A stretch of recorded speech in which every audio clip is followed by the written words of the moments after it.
Hello, my loves, and welcome back to Strange Playgrounds once again. I actually had an interesting experience recently. I rewatched the film Hereditary, which I haven't seen since it was out at the cinema. I was very excited when it came to the cinema, very, very excited because I love the director's previous work. I absolutely love The Witch. The Witch was something of a revelation to me as a piece of work. There's very little that's marketed as horror in that hits mainstream cinemas at the moment that interests me at all. At least over the last couple of decades or so, there's been very little. A lot of it has been very by the numbers. It's horror that doesn't actually set out to disturb or to unsettle. The only reason it's labelled as horror, by and large, it's stuff like The Conjuring. The Conjuring I have never, ever, ever understood. I will never understand the appeal of that film because, as I've said in previous podcasts, because it is just a by the numbers haunted house film. There's nothing interesting about it. It's morally simplistic. It's metaphysically moribund. It celebrates those fucking con artists, the Warrens, who I absolutely loathe, by the way. Check them out, by the way. Go and have a look at how they circle like vultures around any situation they can make money out of, where they can make a book or something. They are the worst kind of human carrion. They really are. But that film celebrates them as though they have some sort of specialist knowledge or some deep empathy with humanity. Fuck them, quite frankly. But it's stuff like that that has really turned me off from mainstream cinematic horror because it's so dull. It's so boring. It doesn't say anything profound. It doesn't do anything that interesting. Even aesthetically, it's not that interesting. And that seems to have been the case for mainstream horror for a long time in the cinema. The Witch, I saw a long time after it came out. I saw it reviewed by Mark Commode on the BBC. I saw the review and it sounded interesting, but then I forgot about it. And a friend of mine put me onto it. And I sat and watched it, and I was obsessed with it. I loved it. I loved the imagery. I loved the tonal element of it. This incredible despair that leeches off of the screen, and this horrible feeling, which is a very clever thing for a horror film to do, where it feels as though you're invading this family's lives, as though you are being privy to events and to situations that you shouldn't be privy to. It's as though it creates this atmosphere through its cinematography and through its framing, whereby it makes you feel as though you are eavesdropping or you're spying on this family's most intimate, most horrendous intimacies. It's really sad and beautiful, and it creates this very disturbing, distressing feeling in the viewer. It's very clever because it makes you feel like a trespasser, and that's a brilliant way of unsettling an audience in a horror film. It's subtle and it's difficult to do. You get a similar thing in Kubrick's Shining. Kubrick's Shining does something very, very similar to that, where it's simultaneously intimate and distant. Very clever. You are watching this family go slowly mad through starvation, through paranoia, through religious superstition. It's absolutely stunning. If you haven't seen The Witch, go and watch it. It is aesthetically amazing. It plays with very profound ideas. It's very disturbing, I will say. I think it's very disturbing indeed, because it has this wonderful psychological element whereby you can never tell what's real and what's not. I never realised until I watched it a second time round, where if you pay very close attention, you will see that the crops that the family are harvesting from the very unforgiving earth they're being forced to farm. If you look very closely, there is this one shot, and it's like blink and you'll miss it. No attention is paid to it, but there's ergot on the crops that they're eating. Now, ergot is a particular kind of black fungus that used to grow on crops once upon a time.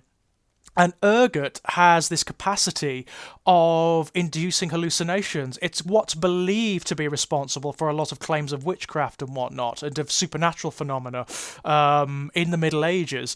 Interesting, eh? The film makes nothing of it. You could blink and miss it, but if you see it, it makes a lot of sense. It makes an incredible amount of sense. It's very clever. So, as you can imagine, when Hereditary hit the cinemas and was doing so well, I was very excited. I was very, very excited, and made a point of going to see it. It's The experience was an interesting one because it's simultaneously very exciting, very beautiful, but also profoundly disappointing. I feel very ambivalent about Hereditary because it has a similar quality. In the earliest chapters, it's very much a three-act structure, Hereditary. And again, you have this situation where you have a family whose intimacies you are dropped in on. This family, though, are more postmodern. The Witch concentrates on a family who are, it's like Puritan times in the US, and they are excommunicated from their particular community for whatever reason. This one is a postmodern family. And it drops you into their lives, and it allows you to see like the unspoken neuroses and tensions within the family, and that's very interesting. That's very interesting. Again, it sets up this situation where you're not sure what's real. You don't know what's going on. There seem to be perhaps maybe supernatural things going on, but they might not be. You just don't know. It's very difficult to tell, and that tension is really clever. It's really clever. It has some beautiful imagery. For a horror film, it has like Kubrick style compositions. Some of the imagery is amazing. I mean, the opening shot where it pans into this doll's house and it gets so close, you see all the detail of it, and then a character walks through a door into a bedroom, and it's almost establishing that this reality isn't quite real, that there's something contrived about it. That's very clever. The problem is it doesn't capitalize on any of that. It could have done so much with that doll's house imagery. It really could. But it doesn't. It really doesn't. It doesn't go anywhere with it. It could have had like shots where it's panning out of the doll's house into the wider reality, and you're seeing maybe the characters who are manipulating the doll's house, who are living in their own doll's house. So you get like this sort of Russian doll thing set up, this where you're not sure what's real, where you're not sure what's going on. It could have been very clever in that regard, but it doesn't. It really doesn't. It has some amazingly distressing imagery early on. It has some very interesting characters. The tensions in this family are profound. In fact, there are some moments that are absolutely shocking. Really bloody shocking. And even now, even knowing, having seen it once, it shocked the hell out of me. It has a character in it who's not in it long enough, the youngest child of the family, who's a little girl who seems to have autism. She has all of the characteristics of a girl with autism, and I know this because I work with people with autism. I work in social care, and it's very well played. It's very well played. She's a brilliant actress. She's an absolutely incredible actress. Brilliant character, but isn't in it long enough. And some of the stuff that's set up with her isn't capitalized on. It seems like it does feel as though maybe there was somewhere along the way there was studio interference in this film to get it to a mainstream cinematic audience. Someone said, this needs to be clearer. We need to do this. We need to do this. We need to do this. We have to cut this out. It feels so like that because the stuff, implied stuff, symbolic stuff, set up at the beginning of the film in the first two acts that are never, ever, ever capitalized on. There's also stuff, when it hits the third act, the film does this really strange thing, which I really don't like, I've got to say. It could have worked, but it just doesn't in this instance. I really don't like it. It's where the film murders itself for me. It's where all of the potential of the first two chapters are done away with. In the first two chapters, the first two acts rather, the focus is on the mother of the family and of her problems, her neuroses, her tensions within the family, which seems to be as a result of her background, of her upbringing. Really interesting, really fascinating. The performance is great. You have this kind of Babadook situation going on where you don't really know whether it's her like suffering this very late postpartum depression, whether she has buried neuroses from her own upbringing. It's really fascinating, and as a result, you don't know whether the apparently supernatural stuff is or whether it's hallucinatory, you know? You don't know. Or whether it's sort of a schizophrenic projection. You just do not know. That's wonderful. In the third act, it does this weird thing which doesn't ever work. It doesn't ever satisfy, where the focus is wrenched away from her to the son, the eldest son of the family. And it's like, it doesn't work. It's really weird. It feels wrong somehow. It feels skewed and strange and not quite right. It never. In my first experience of the film, it never sat well with me. In my second viewing, it really doesn't sit well with me. I don't like it because what that does is that it establishes that there is definitely something ostensible and objective happening here. There is some supernatural influence, and that doesn't work for me in this kind of film. It just doesn't work. If you look at The Babadook, for example, which is a very similar film on a lot of levels, you never know what's going on. It could be entirely psychological, it could be psychological mixed with supernatural elements, you don't really know. There's never an overt explanation for it. Here there is an overt explanation, and it dilutes all of the stuff from the previous acts. It also dilutes the characters' engagement because they're not responsible anymore. All of the responsibility, all of the dark psychology that's set up is done away with. Oh, it's spoilers, by the way. If you haven't seen it, I am going to spoil it. Sorry. So cut away now if you don't want to know what's happening. It's all about witchcraft and this coven that the mother character's own mother was part of, and how that's influencing the family to bring about some demonic rebirth and blah blah blah blah blah. It's so boring. There's some great imagery at the end. There is some when it goes full blown horror, which it does in a very sort of very narrow way. It just cuts loose, and there's some great imagery. There is some really great imagery, but the mother character, who is set up as like the source of this stuff, becomes kind of ostensible. She becomes almost surplus to requirements, and so the film disposes of her. And it's like, oh, why did you do that? Why did you do that? She was the most interesting thing in it, barring the daughter, you know? When it was all about the family tensions and about the psychology mixed with potentially supernatural elements, it was really cool. It was really interesting. When it establishes that, yes, there's definitely supernatural stuff happening, everyone's being influenced by this coven of witches from outside the household, then it just loses it. It just loses it for me. And also, I don't understand why you would make this film when you've already done The Witch.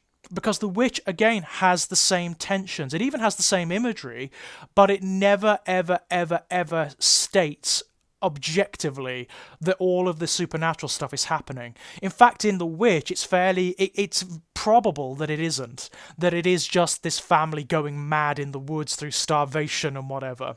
That's most likely in that film. In this one, it's the same dynamic, but it errs on the side of the supernatural, and it doesn't work. It feels wrong somehow. It robs the characters of all agency and of all responsibility for their own natures and for the way they comport themselves. And that kills what happens earlier on in the film, because it feels like it's either going to be a really uncomfortable watch of the disintegration of this family, or it's going to be a strangely redemptive story in the same way that The Babadook is. Yeah? It just isn't, though. It just isn't. I feel bad for coming down on it, because it's heads and shoulders above almost any of the horror films you would have seen in the last 10 years at the cinema. It really is. It's beautiful, it's clever, gorgeously shot, great characters, amazing script, really, really, really good atmosphere. It's just that closing chapter kills it. And it's really sad. It's really annoying. There's quite a few films that do that for me. I mean, The Last Exorcism, which I can't believe is a film by Eli Roth. I'm not a fan of Eli Roth at all. I really am not. I hate the Hostel films. I absolutely fucking hate them. Some of his films are all right. Some of them I quite like. But the Hostel films I just cannot stand. The Last Exorcism is actually a very clever take on the classic Exorcist story, in the sense that it comes at it in the first two acts, comes at it from an entirely skeptical perspective, and it disintegrates, it destroys all the supernaturalism around exorcisms and possession. It's very clever. I love that take. Then it gets cold feet. About 20 minutes from the end, it gets cold feet. And I can tell you now, there were studio executives somewhere saying, you can't do this, it'll upset people, you need to throw in a supernatural ending or whatever. And that's what happens, and it feels so tacked on, it feels so bolted on. If you stop the film about 20 minutes from the end, you get a good film. If you carry on, you get something that absolutely destroys everything that was clever and engaging and deviant about the rest of the film. It's really annoying. A lot of horror films do that. A lot of horror films die in their closing acts. In fact, a lot of horror stories die in their closing acts. I mean, Stephen King is infamous for it, absolutely infamous. There is a trope that Stephen King can't write endings, and there is some truth to that. There is some truth to that. Anyone who's read It, anyone who's read Bag of Bones, anyone who's read Needful Things, anyone who's read The Stand, the ending to The Stand is awful. It's flat out cringe-inducingly awful. There are problems with his endings. By and large, not always, but by and large, he finds wrapping up his stories really difficult. And you can feel that. You can actually feel how difficult it is for him to wrap them up, particularly in his earlier stuff. There's a lot of get-out clauses in King's earlier stuff. There's a lot of descent into kind of silly imagery, like in It, where it becomes the big stupid spider, and it's like it looks like a Muppet. It feels wrong. It doesn't fit with everything else in the book. It just does not work. That is very, very characteristic of horror stories in general. There is this problem with endings, it seems, in classic horror, and this is filtered through into cinema, where the last acts often murder the rest of the film. It's really weird. That said, go see Hereditary, watch it if you can, because it is worthwhile. It's very worthy, it's very pretty, it's very beautiful. It's just not as good as The Witch. Watch The Witch first, then watch Hereditary, and you'll see what I mean. Watch them back to back, and you'll see what I mean. The consistency of The Witch versus the inconsistency of Hereditary. And that's a real shame, because I like the imagery and the tone of Hereditary better than the one in The Witch, for the most part. And I like the family better in Hereditary too. I like the characters better. It's just that act, that final act, is a killer. It just doesn't work. It's really, really sad. And it's actually a decision I don't understand. I can only think that there are the grubby hands of studio execs all over this. I can only think that. Make it simpler. Make it clearer. Audiences are idiots. They won't understand the ambiguity, despite the success of The Witch and of The Babadook and whatnot. It's very weird. It's very strange. Also, it even gets like silly towards the end. Hereditary does. Some of the imagery is downright silly. I will say that now. Some of it's downright bloody silly towards the end. When you've got like the old people, the old witches and Satanists talking about Paimon, and it's silly. It actually doesn't work at all. That doesn't. It does not work for me at all. That I don't want to put you off. Because it is a worthy film. It's well worth watching. It really is. But just be prepared. Be prepared for those closing chapters, because they will murder it for you. The Witch is a vastly, vastly, vastly superior film in that regard. Anywho, ladies and gents, as to what's coming next, I don't even know. Until when something snares my attention, I'll be around again. Until then, ladies and gents, bye-bye!